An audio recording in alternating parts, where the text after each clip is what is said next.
Bonjour à tous, c'est Jordan. Aujourd'hui, une vidéo sur les maturités de paquets. Le but de cette vidéo, c'est de connaître l'intérêt, mais surtout de savoir comment les mettre en place dans WAPT. Donc l'intérêt, il est très simple, ça va être de pouvoir tester sur un plus petit échantillon l'intégrité de paquets avant un déploiement de masse. Aujourd'hui, on a 3 maturités qui existent. La maturité par défaut prod, la maturité pré-prod et celle de dev. Ça va être la même chose pour toutes. Donc là, dans l'exemple, on va être avec la maturité dev. On fait la même chose pour pré-prod ou pour prod. De base, un agent, lorsqu'il l'installe, WAPT, il est en maturité prod. Dans mon infrastructure, j'ai commencé par créer une OU dev dans laquelle j'ai mis 2 machines. L'une d'elles est donc déjà agent de WAPT, mais c'est pas le cas de l'autre. On va commencer par créer aussi notre agent WAPT en maturité dev. Pour ça, rien de plus compliqué. Voilà, on le passe en dev, on valide et du coup on le build sur le serveur.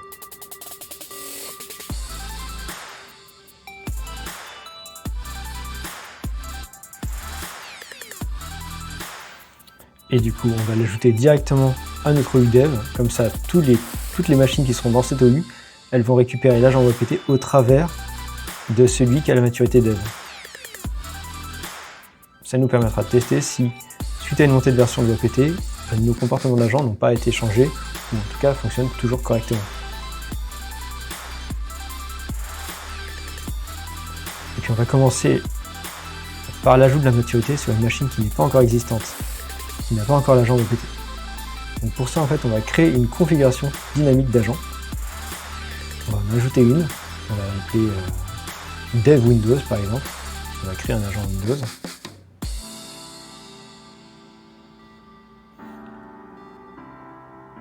Voilà, et on va tout simplement ajouter dans Global la maturité Dev. C'est bien pris en compte. On vérifie, on peut faire le tour des paramètres, on n'a besoin de rien de plus, on enregistre. Maintenant, on va aller directement sur notre machine. On y est. Ce qu'on va faire, c'est qu'on va se rendre sur l'URL du serveur, au travers du navigateur, et on va récupérer son setup, le setup de WAPT. Pourquoi le setup et pas l'agent? Parce que l'agent, de base, il est déjà configuré avec quelque chose. Dans notre intérêt, nous, on va plutôt récupérer son setup, puisqu'il est vierge de toute configuration, et on va lui affecter ensuite une configuration propre, celle de Dev Windows.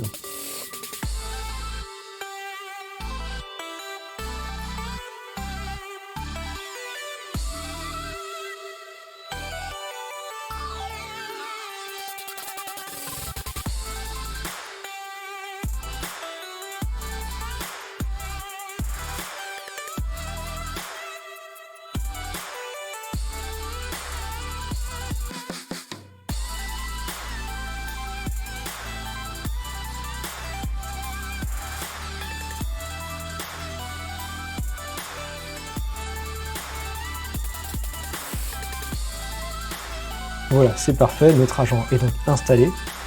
On va lui appliquer la configuration Dev Windows. Pour cela, on va donc copier la commande d'install, on ouvre une CMD, on copie.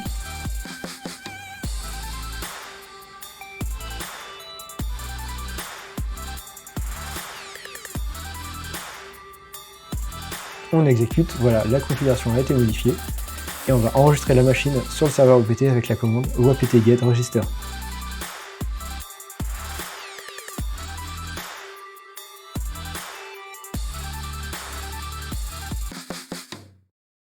On retourne sur notre console, on vérifie la prise en compte.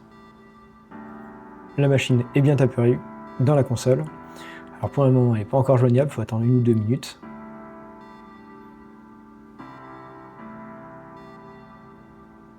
Mais ce qu'on peut voir tout de suite, c'est que dans l'inventory, on a bien du coup la maturité dev qui est apparue. Voilà, on a prod et dev. Donc la machine est en capacité à récupérer des paquets de maturité dev.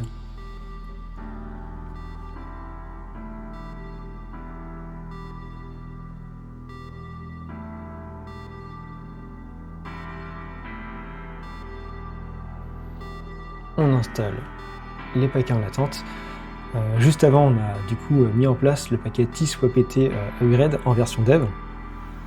Elle l'installe, donc on voit bien que la machine est en capacité à récupérer des paquets de maturité différentes que prod. Et on peut même lui ajouter un autre paquet, mettons, j'en ai quelques-uns sur mon serveur, qui sont directement en maturité de dev.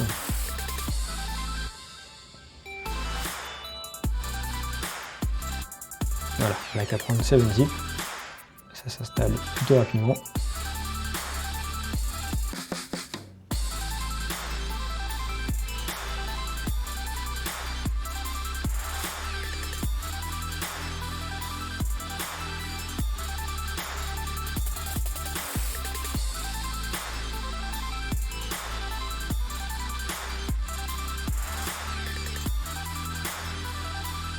Ok, 7-zip est bien installé. Donc maintenant, deuxième cas de figure, on va parler d'une machine qui est déjà existante sur WAPT, donc par exemple client Windows 10, et on va lui ajouter la maturité dev, et pour cela on va le faire plus simplement, on va passer par un paquet de configuration. L'intérêt, ça va être de surcharger la configuration déjà existante sur notre agent, qui aujourd'hui ne lui permet que d'être en prod, pour lui ajouter la maturité de dev. Donc on va donner un nom qui va nous permettre de nous rappeler l'utilité du paquet, donc tysadd maturity dev par exemple. La maturité du paquet c'est prod, puisqu'on va du coup l'affecter à des machines qui sont en prod pour leur ajouter la maturité dev.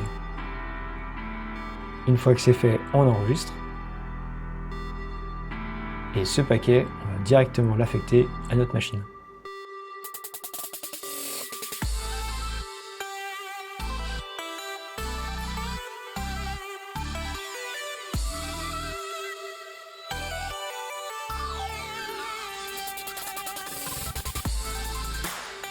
Et on peut voir directement que là, le paquet TIS-WAPT upgrade, qu'elle ne voyait pas tout à l'heure parce qu'elle pour le coup, elle était déjà à jour. Ben là, elle s'aperçoit qu'elle a la capacité à récupérer des paquets dev, donc en fait, elle va aussi installer le nouveau paquet WAPT upgrade en version dev. Et je peux aussi vous montrer comment créer des nouveaux paquets dev facilement. VLC, enfin CTRL-C, CTRL-V, un clone quoi.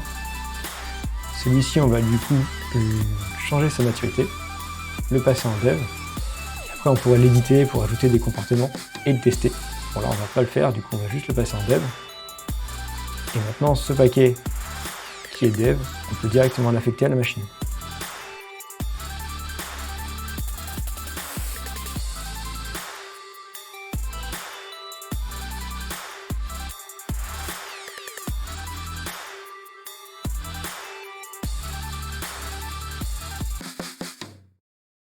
Hop, c'est bon. Ma machine est joignable, je vais pouvoir lui affecter le paquet.